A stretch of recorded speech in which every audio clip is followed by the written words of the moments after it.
Hello, this is Andrew Westhof with Homes Mortgage Lending, and today I'm going to give you an overview of my itemized fee worksheet that you'll be receiving as you continue your home search for us to price out any homes that you're considering. So this is a hypothetical fee worksheet based on a $300,000 purchase. This is a conventional loan, and we're looking at an interest rate of 6.875%. So all of the general detail about the loan, the summary is going to be up here at the top. Now you will see the APR here.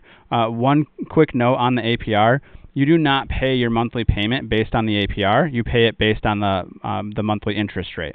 The APR is going to include the third-party costs on the loan, the lender costs on the loan, and do some funky math to come up with this number.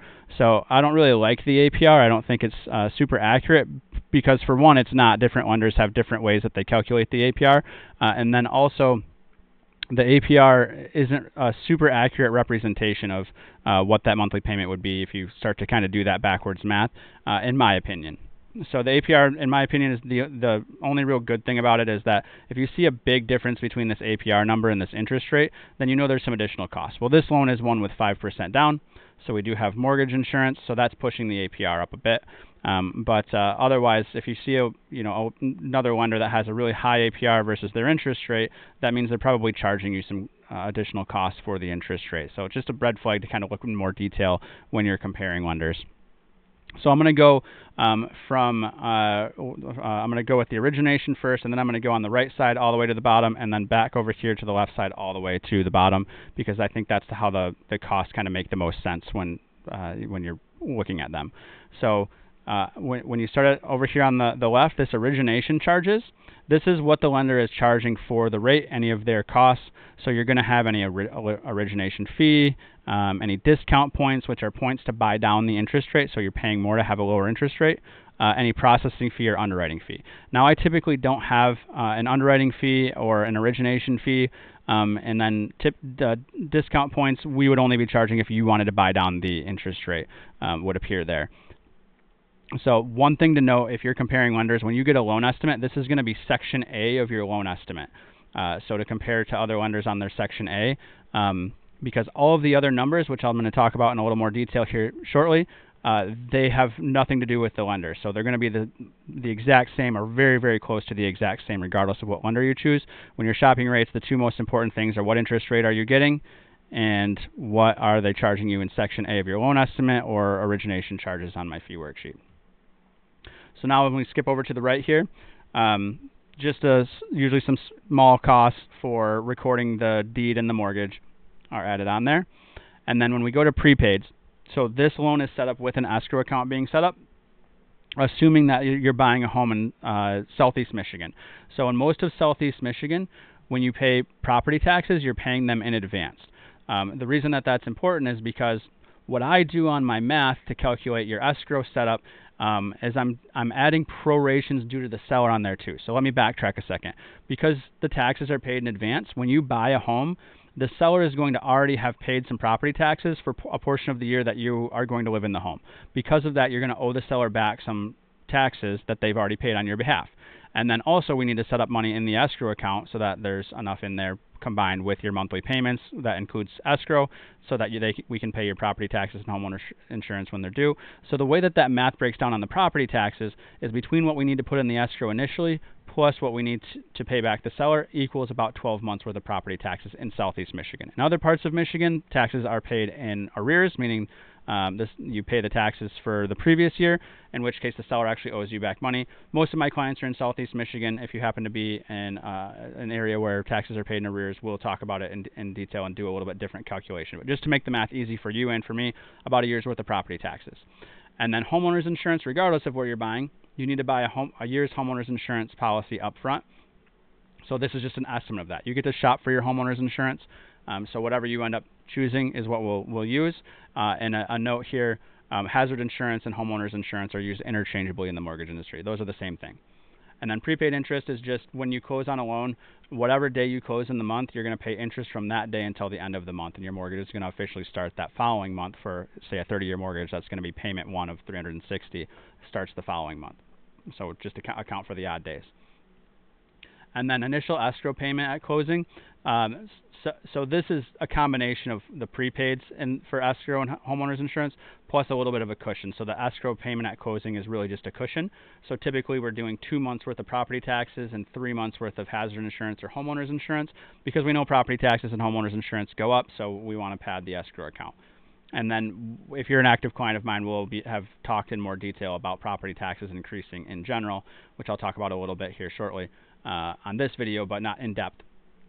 But no, this doesn't really account for that. This is just kind of in general. If we knew property taxes were going to stay the same, this is how we would pad the escrow account.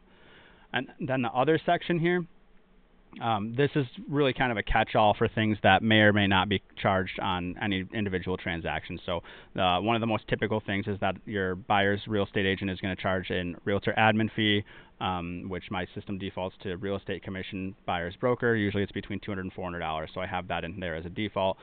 Things like a homeowners association setup if you're buying in a condo or somewhere where there's an association will go in here. A builder admin fee if you're buying a new construction. There's some other one-off things too, but this is just a section to add some things that aren't on every single transaction. And then we'll go back to the total estimated payment here at the end, but we'll skip over here to services you cannot shop for. So most of the time you're going to be required to get an appraisal. You don't get to shop for the appraisal.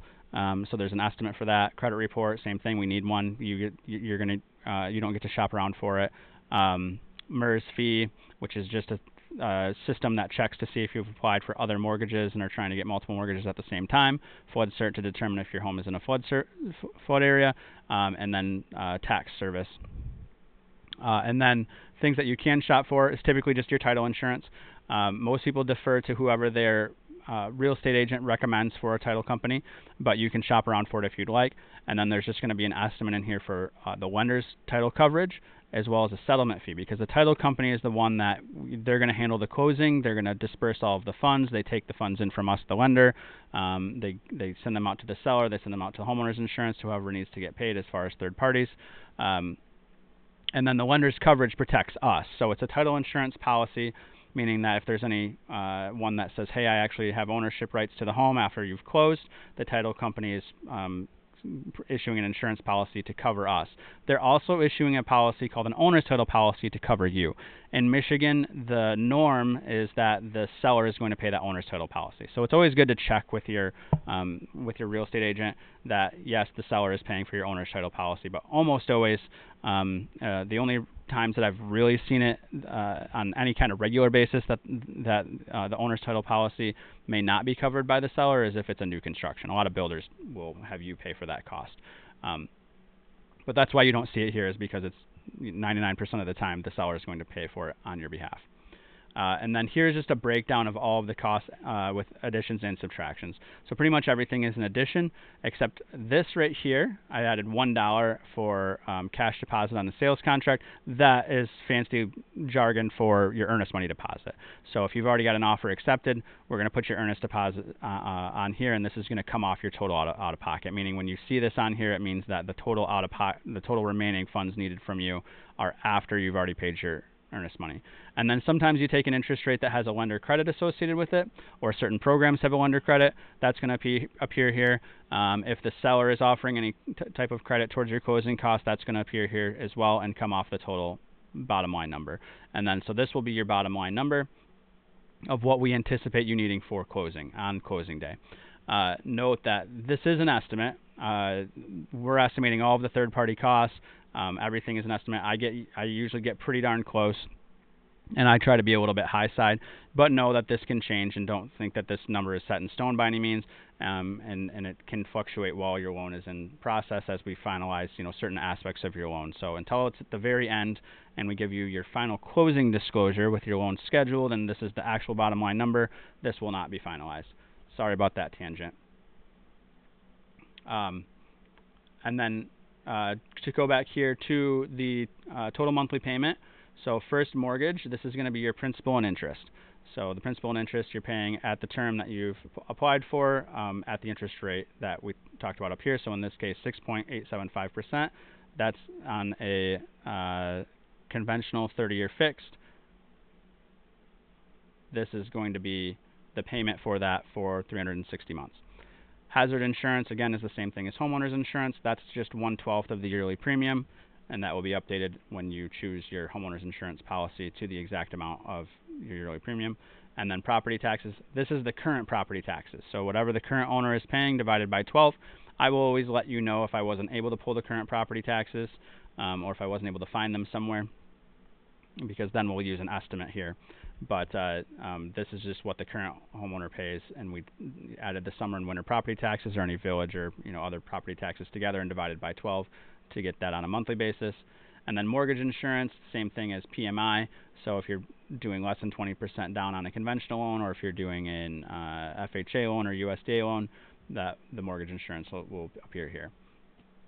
So then this is the total that you would pay on a monthly basis from day one after you buy the home, or once your first payment starts. It's usually 2 months after your close date, the first of the month, 2 months after your close date.